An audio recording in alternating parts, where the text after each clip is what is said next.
پر آپ کو اہم خبر سے آگاہ کریں، نگراں حکومت کے اہم وزراء کا تحریک انصاف کے رہنماؤں سے رابطہ ہوا۔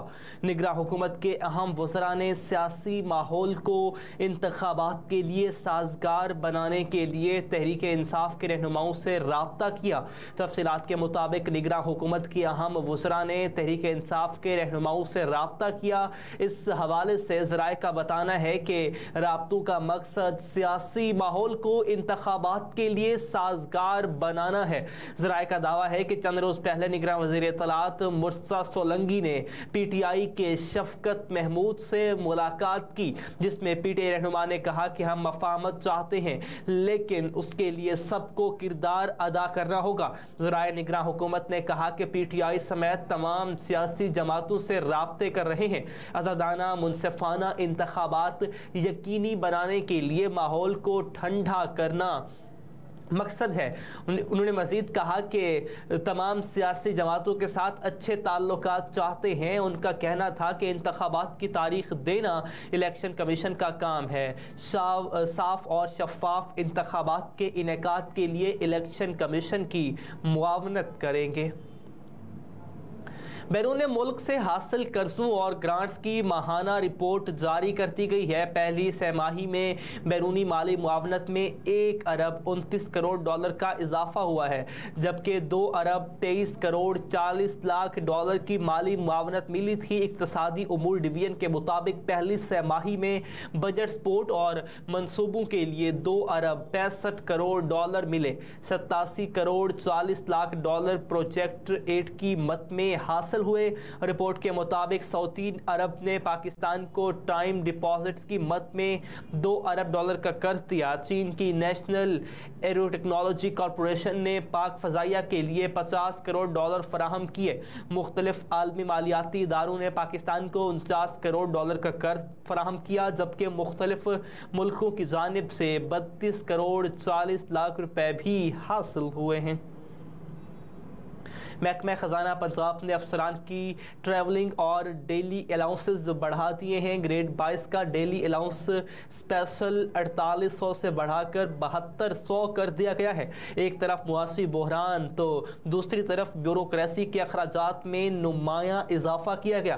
محکمہ خزانہ پنجاب نے افسران کی ٹریولنگ اور ڈیلی الاؤنس میں اضافے کا نوٹیفیکیشن جاری کر دیا۔ نوٹیفیکیشن کے مطابق گریڈ 22 کا ڈیلی الاؤنس اسپیشل 4800 سے بڑھا کر 7200 کر دیا گیا، جبکہ گریڈ 21 کے ڈیلی الاؤنس اسپیشل میں 2000 روپے اضافہ ہوا، جس کے بعد افسران کا اسپیشل ڈیلی الاؤنس 4000 سے بڑھا کر 6000 کیا گیا، جبکہ گریڈ 19 اور 20 کا ڈیلی الاؤنس 3280 روپے سے بڑھ کر 4920 روپے ہو گیا۔ گاڑی پر ٹی اے 5 روپے فی کلومیٹر سے بڑھ کر 7 روپے فی کلومیٹر کیا گیا ہے۔ نوٹیفیکیشن کے مطابق گریڈ 17 سے اور 18 کے افسران کا ڈیلی الاؤنس 2500 سے بڑھا کر 3840 روپے کیا گیا ہے۔ عالمی بینک نے پاکستان کو 15 کروڑ ڈالر فراہم کرنے کے لیے رضامندی ظاہر کرتی ہے۔ دستاویزات کے مطابق پاکستان کو توانائی سیکٹر منصوبے کے لیے 13 کروڑ 50 لاکھ بطور قرض ملے گا، جبکہ عالمی بینک پاکستان کو 1.5 کروڑ ڈالر بطور گرانٹ بھی فراہم کرے گا۔ دستاویزات کے مطابق منصوبے کا مقصد توانائی شعبے کی کارکردگی میں بہتری اور تحفظ ہے۔ کمرشل، انڈسٹریل اور رہائشی عمارتوں کو گیس سے بجلی پر منتقل کیا جائے گا۔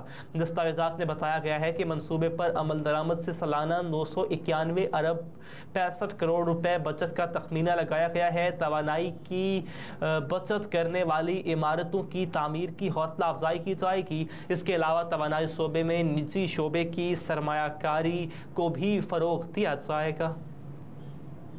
سپریم کورٹ کا آزادی اظہار رائے پر تاریخی فیصلہ سامنے آیا ہے۔ سپریم کورٹ نے آزادی اظہار رائے سے متعلق تاریخی بڑا فیصلہ کرتے ہوئے حکومت کو اختیارات کے ناجائز استعمال سے روک دیا ہے۔ تفصیلات کے مطابق سپریم کورٹ نے فیصلہ کرتے ہوئے کہا کہ حکومت سیاحیوں کے خلاف بے بنیاد اور جھوٹی کارروائیوں سے پرہیز کرے۔ اختیارات کے ناجائز استعمال سے عوام خوف اور عدم سیکیورٹی کا احساس پیدا ہوتا ہے۔ خوف کا ماحول ریاستی اداروں کے خلاف نفرت پیدا کرتا ہے۔ فیصلے میں کہا گیا کہ خوف کے ماحول میں میڈیا بھی آزاد کام نہیں کر سکتا۔ حکومت ناقدین اور سیاسی مخالف کو اپنا دشمن نہ سمجھے۔ آئین ہر شہری کو سیاسی، معاشرتی اور آزادی رائے کی آزادی دیتا ہے۔ شہریوں کی ان حقوق کا تحفظ ریاست کی آئینی ذمہ داری ہے۔ پرنٹ اور الیکٹرانک میڈیا تک معلومات پہنچانے کا ذریعہ ہے۔ آزادی رائے کا حق استعمال کرنے پر سیاسی ورکر، صحافیوں پر مقدمات کا اندراج ہو رہا ہے۔ عام انتخابات 28 جنوری کو، الیکشن کمیشن 30 نومبر کو شیڈیول جاری کرے گا۔ تو یہ بڑی خبر آ رہی ہے کہ آئندہ عام انتخابات سے متعلق الیکشن کمیشن نے اہم فیصلہ کر لیا۔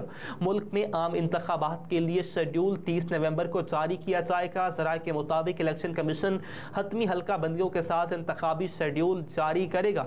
حتمی حلقہ بندیوں کا نوٹیفیکیشن 30 نومبر کو جاری ہوگا۔ الیکشن کمیشن کی طرف سے 28 جنوری کو پول ڈے مقرر کرنے کا امکان ہے۔ عام انتخابات 28 جنوری بروز اتوار کرانے کی تجویز الیکشن کمیشن کو دے دی گئی ہے۔ بتایا گیا ہے کہ 28 جنوری کی تاریخ چھٹی اور زیادہ ٹرن آؤٹ کے لیے تجویز کی گئی ہے، جس کے بعد الیکشن کمیشن نے انتخابی تیاریاں تیز کر دی ہیں۔ پی ٹی آئی رہنماؤں کی بار بار گرفتاریوں پر پشاور ہائی کورٹ برہم ہو گئی۔ عدالتی احکامات کے باوجود پی ٹی آئی رہنماؤں کی بار بار گرفتاری پر chief justice Peshawar high court برہم ہو گئے، جس پر آئی جی اور چیف سیکرٹری نے رہنماؤں کو دوبارہ گرفتار نہ کرنے کی یقین دہانی کرا دی ہے۔ پی ٹی آئی کے سابق سٹی صدر عرفان سلیم کی غیر قانونی حراست کے خلاف درخواست پر پشاور ہائی کورٹ میں سماعت ہوئی۔ چیف سیکرٹری، آئی جی پولیس، ایڈوکیٹ جنرل اور درخواست گزار وکیل علی زمان عدالت میں پیش ہوئے۔ چیف جسٹس محمد ابراہیم خان نے کہا کہ عدالتی احکامات کی بار بار خلاف ورزی ہو رہی ہے۔ عدالت ملزمان کو عبوری ضمانت دیتی ہے، لیکن عدالتی احکامات کے باوجود انہیں دوبارہ گرفتار کر لیا جاتا ہے۔ آپ ہمیں یقین دہانی کرائیں کہ آئندہ عدالتی احکامات کی خلاف ورزی نہیں ہوگی۔ چیف سیکرٹری اور آئی جی پولیس نے کہا کہ ہم یقین دہانی کراتے ہیں کہ آئندہ ایسا نہیں ہوگا۔ چیف جسٹس نے کہا کہ آپ نے یقین دہانی کرائی ہے، ہمیں آپ پر اعتماد ہے۔ اس کے بعد عدالتی احکامات کی خلاف ورزی ہوئی تو ہم کسی کے ساتھ رعایت نہیں کریں گے۔ ہم یہ بھی بتانا چاہتے ہیں کہ کوئی غلط فہمی میں نہ رہے کہ ہم کسی سیاسی پارٹی کی حمایت کر رہے ہیں۔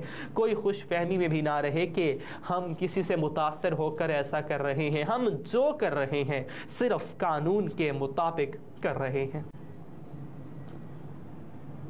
اہم خبریں آپ جان چکے ہیں۔ نیوز اسٹوڈیو سے اب تک کے لیے اتنا ہی۔ مزید باخبر رہنا ہو تو آپ دیکھتے رہیے S M T V global.